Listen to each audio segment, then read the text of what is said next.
Hello friends, मैं Abhishek Joshi, electrical engineering Birla group of companies.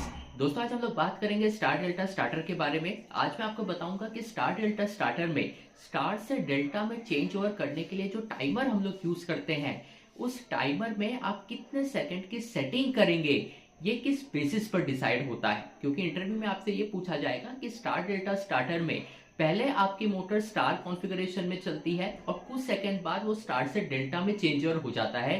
ये सारी चीजें तो आपने सही बताई है, पर कितने सेकंड में स्टार से डेल्टा में चेंज ओवर होगा, ये किस बेसिस पर आप डिसाइड कर रहे हैं, ये भी आपको पता होना चाहिए। तो दोस्तों, आज के वीडियो में मैं आपको दो ऐसे मेथड बताऊंगा जिसके बेसिस पर आप ये डिसाइड कर सकते हैं कि स्टार से डेल्टा में चेंज ओवर होने में कितने सेकंड की टाइमर की सेटिंग आपको रखनी चाहिए। तो दोस्तों, बिना टाइम वेस्ट किए शुरू करते हैं। दोस्तों, हम सबको पता है कि स्टार डेल्टा स्टार्टर में शुरुआत में मोटर को स्टार कॉन्फ़िगरेशन में रन किया जाता है ताकि आपकी मोटर जो हाई स्टार्टिंग करंट लेती है उसको हम कुछ हद तक कंट्रोल कर सके। इसीलिए स्टार डेल्टा स्टार्टर को रिड्यूस्ड वोल्टेज स्टार्टर भी कहा जाता है। और कुछ सेकंड बाद आपकी जो मोटर है ये स्टार से डेल्टा में चेंज हो जाती है और नॉर्मल रनिंग कंडीशन में मोटर डेल्टा कॉन्फ़िगरेशन में ही रन होती है। पर यहाँ सवाल ये आता है कि स्टार से डेल्टा में जब आप चेंज ओवर करते हो तो किस बेसिस पर आप ये डिसाइड करते हो कि कितने सेकंड बाद मोटर को स्टार से डेल्टा में चेंज ओवर हो जाना चाहिए। तो सबसे पहला मेथड तो आता है कि हम आरपीएम कितना चल रहा है मोटर का, आरपीएम के बेसिस पर ये डिसाइड करेंगे कि आपको कितने सेकंड बाद आपके मोटर को स्टार से डेल्टा में चेंज ओवर कर देना चाहिए। इसको हम लोग टैकोमीटर मेथड कहते हैं। टैकोमीटर बेसिकली एक ऐसा डिवाइस होता है जो हम लोग यूज करते हैं मोटर के रनिंग आरपीएम को मेजर करने के लिए। जैसे हम लोग क्लैम्प मीटर का यूज करते हैं मोटर के रनिंग करंट को मेजर करने के लिए, वैसे ही टैकोमीटर यूज होता है मोटर के रनिंग आरपीएम को मेजर करने के लिए। एक चीज दोस्तों, हम सबको पता है कि स्टार डेल्टा स्टार्टर में जब भी हम मोटर को स्टार्ट करते हैं तो मोटर स्टार कॉन्फ़िगरेशन में शुरू होती है और जैसे ही मोटर अपने रेटेड आरपीएम का लगभग 80% आरपीएम अचीव कर लेती है तब आपकी मोटर स्टार से डेल्टा में चेंजर होती है। तो यहाँ ये चीज तो क्लियर हो गई कि हमें सिर्फ ये चीज पता करनी है कि मोटर को कितना टाइम लग रहा है अपने रेटेड आरपीएम का 80% आरपीएम अचीव करने में।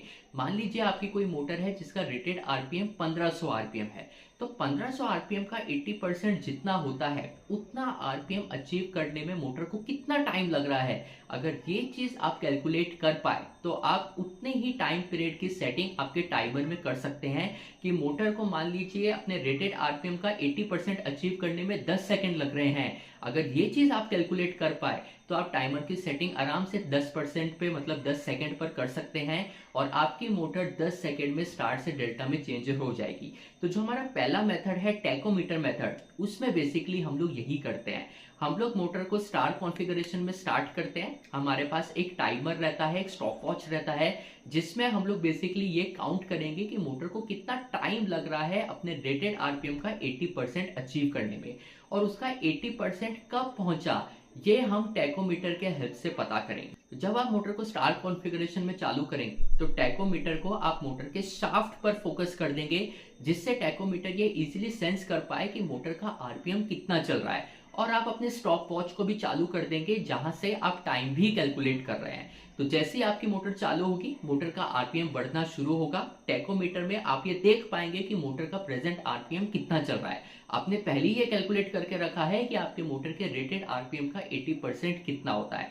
तो जैसे ही आपकी मोटर रेटेड आरपीएम का 80% अचीव कर लेगी, वैसे ही आप अपने टाइमर को बंद कर देंगे, जो स्टॉप वॉच आपने चालू की है उसे बंद कर देंगे और सिंपल उसमें देख लेंगे कि कितना टाइम लगा इस पर्टिकुलर मोटर को अपने रेटेड आरपीएम का 80% अचीव करने में। उतनी टाइम की सेटिंग आप अपने टाइमर में कर सकते हैं स्टार से डेल्टा चेंज ओवर होने के लिए। तो ये सबसे पहला और सबसे आसान तरीका है स्टार डेल्टा स्टार्टर में टाइमर की सेटिंग को डिटरमाइन करने का। दूसरा एक तरीका होता है clamp meter method. Clamp meter में बेसिकली हम लोग करंट को मेजर करते हैं।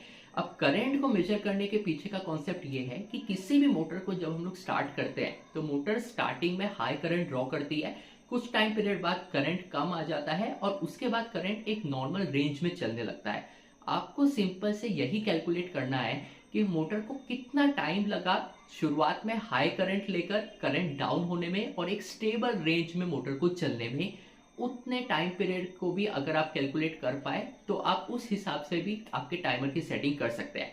जैसे आप मोटर को जैसे स्टार्ट करेंगे, आप वापस से अपने स्टॉप वॉच को चालू कर लेंगे और मोटर में जो 3 फेज होते हैं, किसी भी एक फेज में आप अपने क्लैम मीटर को लगा देंगे करंट को मेजर करने के लिए। अब आपकी मोटर शुरुआत में हाई करंट लेगी, उसके बाद करंट डाउन आएगा और एक टाइम ऐसा आएगा जब आपकी मोटर एक स्टेबल करंट लेने लगी है।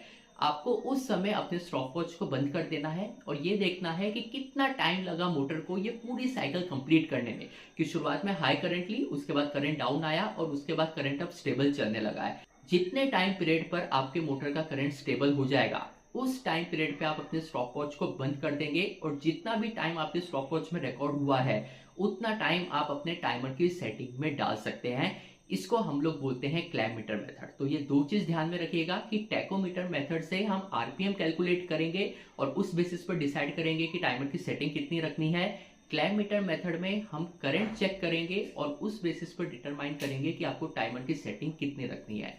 ध्यान देने वाली बात यह है कि चाहे आप टैकोमीटर का यूज करें, चाहे आप क्लैम मीटर का यूज करें, आपको आपकी मोटर स्टार कॉन्फ़िगरेशन में ही चालू करनी है। जब आप ये एक्सपेरिमेंट कर रहे होंगे तो ये चीज ध्यान में रखिएगा कि आपकी मोटर डेल्टा कॉन्फ़िगरेशन में नहीं होनी चाहिए। आपको आपकी मोटर को स्टार कॉन्फ़िगरेशन में चालू करना है और फिर देखना है कि मोटर का रेटेड आरपीएम का 80% आने में कितना टाइम लग रहा है या करंट को एक नॉर्मल रेंज में स्टेबल होने में कितना टाइम लग रहा है। उस बेसिस पे आप अपनी टाइमर की सेटिंग करेंगे। तो दोस्तों ये बहुत अच्छा इंटरव्यू क्वेश्चन है। अगर इंटरव्यू में आपसे पूछा जाता है तो ये दो मेथड को जरूर मेंशन करिएगा। इससे उन्हें ये चीज क्लियर हो जाएगी कि आपको पता है कि किस बेसिस पर ये सारी चीजें की जा रही है। इस चैनल के वीडियो अगर आपको पसंद आते हो तो मुझे कमेंट बॉक्स में बताइएगा और अपने दोस्तों से भी इन वीडियोस को शेयर करिएगा। मैं आपसे मिलता हूँ अगले हफ्ते ऐसे एक इंटरेस्टिंग टॉपिक के साथ। तब तक अपना ध्यान रखिए। Good bye.